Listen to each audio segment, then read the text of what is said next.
राधे राधे, जय श्री कृष्णा। अश्विन मास के कृष्ण पक्ष की प्रतिपदा तिथि से लेकर अश्विन मास की अमावस्या तक के समय काल को श्राद्ध या फिर पितृपक्ष कहा जाता है। स्कंद पुराण में वर्णन आता है कि इस समय के दौरान पिंडदान, तर्पण और पितरों को श्राद्ध करने से पितृ अवश्य मोक्ष की प्राप्ति करते हैं और ऐसा ही पवित्र श्राद्ध का समय बच कुछ ही दिनों में आने वाला है।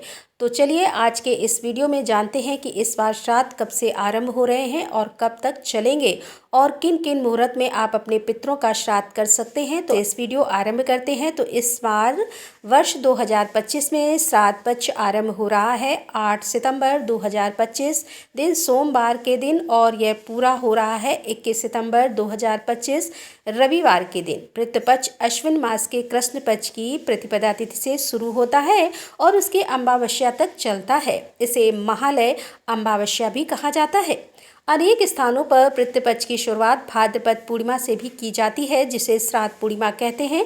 लेकिन श्राद्ध पूर्णिमा के दिन सामान्य मनुष्यों का श्राद्ध नहीं किया जाता। इस पूर्णिमा पर सिर्फ ऋषि मुनियों के लिए तर्पण किए जाते हैं और इसीलिए सामान्य जन के लिए अश्विन मास के पक्ष की प्रतिपदा तिथि से यानी कि 8 सितंबर से इस बार श्राद्ध पक्ष आरंभ हो जाएगा। तो इसे हम पितृपक्ष के नाम से भी जानते हैं।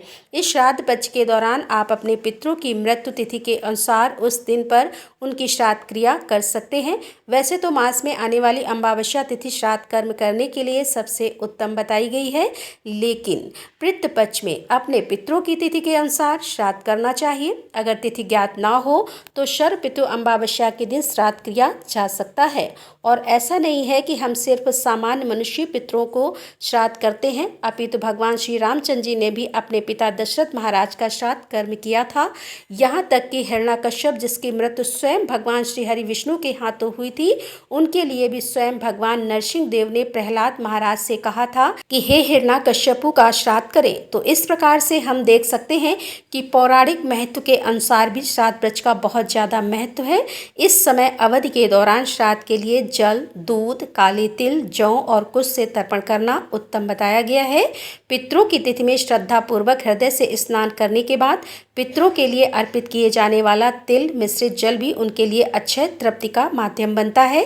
श्राद्ध पक्ष में जो भी स्नान करके पितरों के उद्देश्य से तिल और तर्प मिश्रित जल अर्पित करता है वह परम गति को प्राप्त करता है। इस समय अवधि में स्नान, जप, होम, पितृ तर्पण और पितरों के निमित्त दान करने से अच्छे पुण्य फल की प्राप्ति होती है और इसीलिए जो भी मनुष्य इस धरातल पर जन्म लेता है उसे अपने पूर्वजों को तृप्त करने के लिए श्राद्ध कर्म अवश्य करने चाहिए। यह श्राद्ध क्रिया वास्तव में हमारे पूर्वजों के प्रति हमारे ऋण के समान है, जिसे हम चुकाना ही पड़ता है और जिससे हमारे पूर्वजों को मुक्ति प्राप्त हो सकती है। गरुड़ पुराण में भी वर्णन आता है कि पितरों के लिए श्राद्ध किया पुत्र, पौत्र, पौत्र, भाई, भाई की संतान कोई भी कर सकता है। अगर पितृ कुल में कोई भी नहीं है तो मृत कुल का कोई भी व्यक्ति अपने पितरों का श्राद्ध कर सकता है और अगर मृत कुल में भी कोई ना बचे तो स्त्रियां श्राद्ध कर्म कर सकती हैं। और अगर मृतक व्यक्ति के किसी भी कुल में कोई भी व्यक्ति ना बचा हो तो उस मृत व्यक्ति के धन से राजा स्वयं ही उसका श्राद्ध करवाए, लेकिन श्राद्ध करवाना अत्यंत आवश्यक है। स्कंद पुराण में वर्णन आता है कि पितरों का श्राद्ध उत्तम कर्मों से अर्जित धन से करना चाहिए। छल, कपट और चोरी से अर्जित धन द्वारा कभी श्राद्ध नहीं करना चाहिए। आइए अब देखते हैं कि श्राद्ध कैसे करना चाहिए। तो सबसे पहले तो संध्या के समय में काम और क्रोध से रहित होकर शुद्ध होकर श्राद्ध के योग श्रेष्ठ ब्रह्मचर्य का पालन करने वाले ब्राह्मणों को आमंत्रित करें। अगर इस प्रकार के ब्राह्मण ना मिले तो ऐसे में ब्रह्मज्ञानी, अग्निहोत्री और वेदों में पारंगत गृहस्थ ब्राह्मण को ही आमंत्रित करें। जिन ब्राह्मणों का कोई अंग भंग ना हो, जो स्वस्थ हों, जिनका आहार संयमित हो और जो शुद्ध हो, वे श्राद्ध के लिए श्रेष्ठ होते हैं।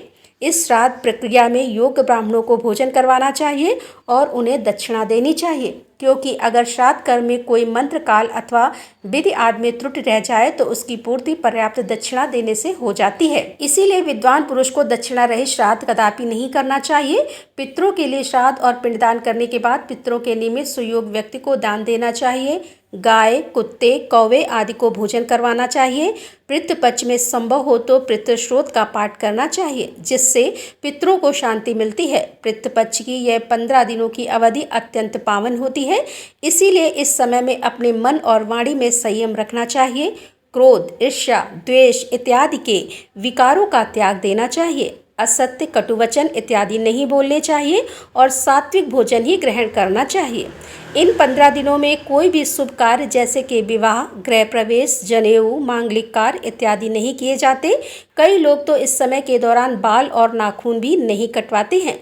तो इन सभी जानकारियों से हम समझ सकते हैं कि आने वाला श्राद्ध पक्ष, जिसे पितृपक्ष के नाम से भी जाना जाता है, वह हमारे पितरों के लिए अत्यंत महत्वपूर्ण समय है। जो भी मनुष्य पूर्ण श्रद्धा और भक्ति भाव से इस समय के दौरान प्रातःकालीन स्नान करता है और अपनी क्षमता के अनुसार दान देता है, अधिक से अधिक भगवान श्री कृष्ण के महामंत्र का जप करता है और यह सारी कार्य वह श्रद्धापूर्वक करता है, तो उसके पितृ उसमें अवश्य प्रसन्न होते हैं, उन्हें सुख, समृद्धि और सौभाग्य का आशीर्वाद प्रदान करते हैं। तो यह थी आने वाले पितृपक्ष यानी श्राद्ध पक्ष के विषय में संपूर्ण जानकारी। हमें आशा है कि यह जानकारी आपको अच्छी लगी होगी, और अगर इस पितृपक्ष के विषय में आप और भी जानना चाहते हैं तो हमें नीचे कमेंट बॉक्स में लिखकर बताइएगा।